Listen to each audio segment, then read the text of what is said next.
Hello everyone, welcome back to Foster the Meeple, a channel all about board games and board gamey things. I am back again today with another pumped up Kickstarter. And today's pumped up Kickstarter preview is on Biathlon Blast from carlMax, who very kindly sponsored today's video. Now, this game that you're about to see is a prototype, so just be mindful of that anything you see could possibly be subject to change. But without further ado, I say we dive in and learn a little bit about Biathlon Blast. As a biathlete competing in a high-stakes race, you'll need to find the perfect balance between speed and accuracy as you ski through challenging terrain and take aim at the shooting range. Each missed shot means extra distance, so it's up to you to decide when to go all out and when to take a more measured approach. In each game of Biathlon Blast, you will compete on one of 4 different courses, pushing your unique biathlete's abilities and pulse to the limit as you compete for the title of champion. But what does that mean? I'm glad you asked. Let's take a closer look at how the game plays. Now, as per usual with my preview videos, this will be a general overview of the game and not an official how to play. I just want to give you a good idea of how the game works to help you decide if it's a good fit for you. And if it ends up sounding like it might be something for you, as always, the links and everything you need to know will be in the description below. So with that being said, let's get started. Before you start playing, you will need to decide where to race and decide if you would like to do a long or short trail. Once you set up, you're ready to go. Now, they recommend that you start with the Bad Wolfsheim map and with a short trail. Your goal is to find the right balance between high speed and accurate shooting over 3 laps around the course. You will ski to the shooting range, shoot, and then ski back to the shooting range and shoot again, and then ski the final lap to the finish line. The game is played in a series of rounds, and to start a round, all players will select 1 card from their hand and place it face down in the designated area on the bottom of their player board. Once everyone has selected their cards, you'll reveal them all together. So you'll see here that I am set up for a 3-player game. There are a bunch of different characters to choose from, all from different countries with different kind of bettering abilities as an example. So here we have Olsen, the blue player. Over here we have Pinto, the green player. And we have Fisher, the yellow player. So each of them will have their hand of cards that they are going to select one, and they're going to play it face down in this area of their board. So let's just get an example ready to go. If you'd like to play a card you played in a previous round, you can use a bullet, which are these red tokens here. This reloads your hand and you could pick up all previously played cards. So every time you use a card, it will then eventually go into your discard pile or potentially even out of the game. So when you're running low on cards in hand, you may need to use one of those bullets to pick everything back up. You'll look at the cards played to determine the player to act, and that will be the player with the highest initiative card. So everybody's going to reveal their cards at the same time. You'll look at the cards played to determine the player to act, and that will be the player with the highest initiative number. So the initiative numbers are going to be the red numbers up in the top of the card. Now the highest number is going to be first in turn order. So in this instance, we would have Olsen, our blue player, going first, Pinto, our green player, going second, and Fisher, our yellow player, going third. Once the first player takes their turn, you'll continue with turns following the initiative order. On a player's turn, they will choose an action to perform from the card they played.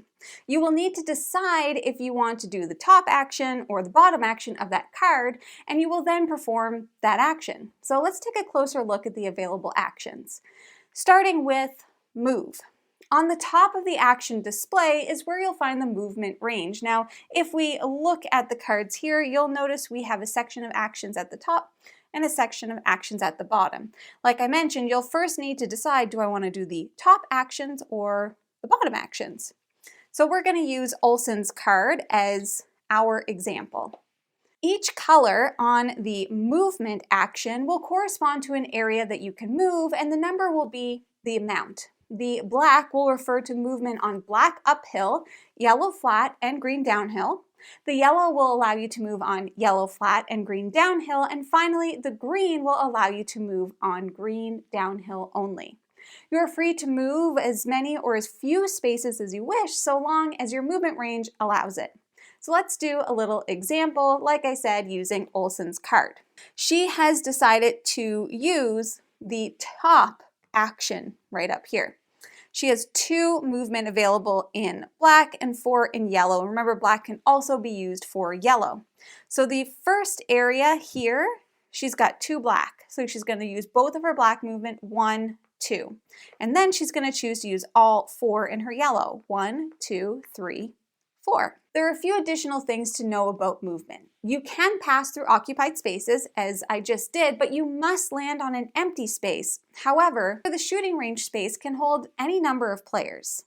Once you finish your movement, you will need to determine which direction you're facing by positioning yourself in your chosen direction, which can influence how the wind affects you.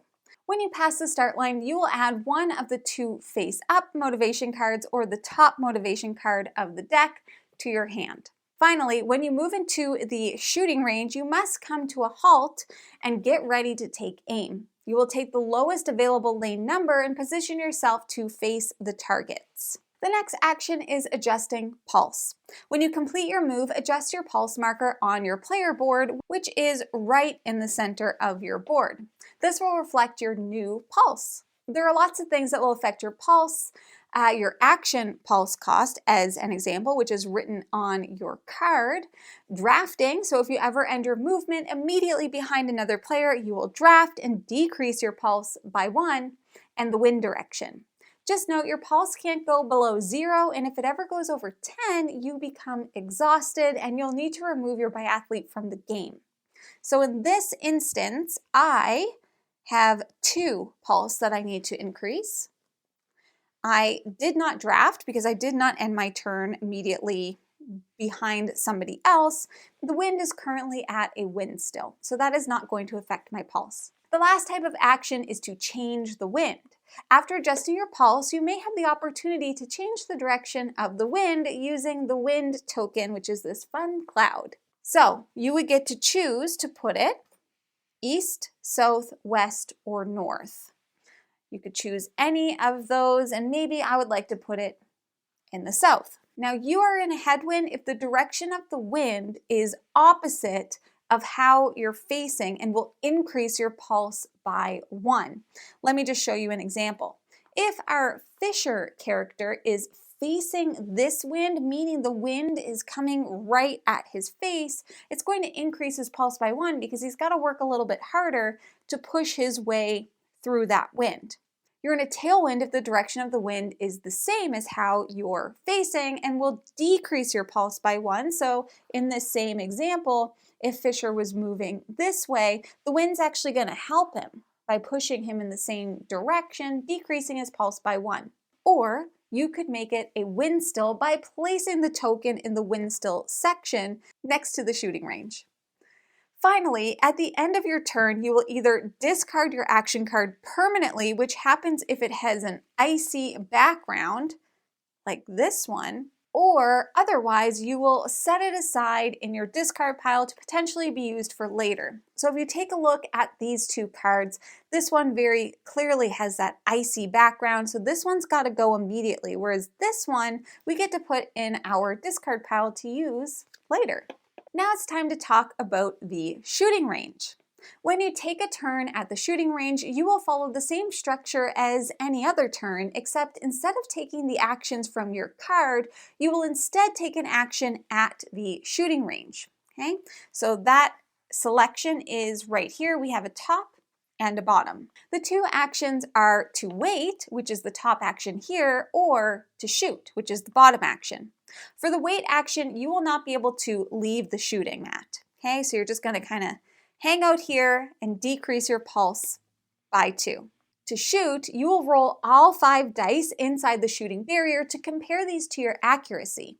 Now you can find your accuracy, which determines the minimum value you need to roll on the shooting dice to register a hit, by looking at the target directly above the pulse marker on your player board. So this is the target section right here. Now in this instance for Alson, her pulse marker is here.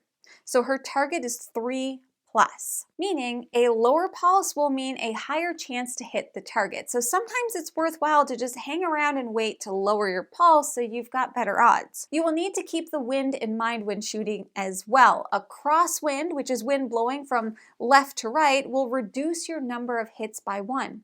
But a wind still will increase the number of hits by 1. So in this instance, we have a wind still, increase the number of hits, but if the wind was over here, we would be creating a crosswind, and that would decrease our hits by 1. Shooting will always make you step off the shooting mat, even if you move 0 steps. You will no longer be considered at the shooting range, and your number of hits will determine how far you can move after your shot. So let's do an example. Our accuracy is 3+. We are going to, we're going to roll the die. So because my pulse is at 2, anything that's 3+ is considered a hit. So we have 1, 2, 3 hits. And let's not forget that we're at a wind still, so that increases my number of hits by 1. So I have 4 hits. So because I had 4 hits, I would move right out of the shooting mat area here. And then I'm going to take the number of hits that I got, which was 4, and multiply that by 2, which is going to be my movement. So you'll see that symbol here, number of hits times 2, and it would be a black movement, meaning that we move in black, yellow, and green zones. So that is 8 movement. 1, 2, 3, 4, 5, 6, 7, 8. The last thing I wanted to show you are the coach zones. So maybe let's scoot our way back to this area here. These are areas on the board where you can get a little extra help from your coaches. So you'll see we stopped at one here, but there's also one here and here. When you end your movement in a coach zone, you will gain access to bullet and ski wax abilities, but they must be used ASAP. Red bullets and black, yellow, and green waxes need to be used on your next turn, while blue and white need to be used right away. What help you get will be dependent on what coach you land on. The different wax colors will correspond to the different actions. So yellow, black, and green for movement, red for bullets for shooting, and white for wind, and blue for pulse. The game will end immediately when the first player crosses the finish line without getting overexhausted. And that, my friends, in a nutshell, is Biathlon Blast. Of course, as I mentioned, this is not a full how to play, and there's a few other bits and bobs that could go into this game, but overall, you are doing 3 laps of the course. You are going to be taking shots at the shooting range and continuing on and trying to be the first player to cross that line. Obviously, the better accuracy that you have when you shoot, the further that you're going to be able to scoot yourself along, which is great because you want to be really fast, but you also want to be really accurate. So the question is, who is this game for? This is a game for fans of racing, of course. You're trying to outsmart your opponents by overtaking them in the race, but you'll also need to have a little luck on your side when shooting. Though the rule set's pretty straightforward, you will have a lot to manage in this game because everything can affect your game and your accuracy. You'll need to think about whether you want to go early or later than other players by trying to put down the right bid for initiative. You'll need to think about the best direction to face and how to manipulate the wind to your advantage or to your opponent's disadvantage, even better, and keep good track of your pulse to make sure you don't get overexhausted and also to make sure that your target level is lower, which once again is going to help you with your accuracy.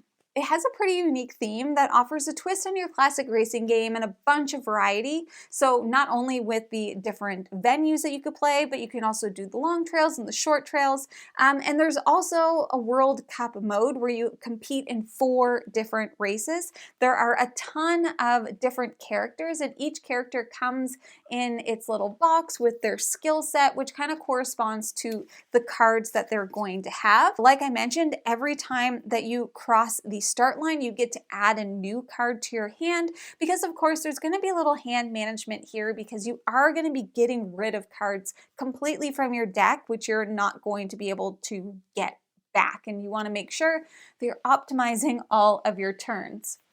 The game also comes with this, which has some like backstories on all of the different characters. So as you can see, there's a lot of different characters that you can be adding into that variability. I think this one would be a really fun one to play with your friends and your family and kind of have a little fun and raise a mix of strategy and luck. So there's a little bit of something in there for everyone. So my friends, that is Biathlon Blast. Now, if this sounds like a game that you might be interested in, I'm going to have all the links and everything that you need in the description below. So make sure that you go and check it out. If it sounds like it's something that is good for you, as per usual, watch reviews, read the rule book, do all the things that you need to do to make an informed buying decision. But if you are living in winter times like me, this can make winter a little bit more fun. But that is everything that I have for today. Now, if you're interested in buying board games, remember this one we're going to go to Kickstarter, but other board games that are currently out, you should first start by checking your friendly local gaming store. And for us, that's the Boardroom Game Cafe. And if you like what you see, please subscribe. I hope to see you again soon. And now I say goodbye. Goodbye. Have a biathlon blast.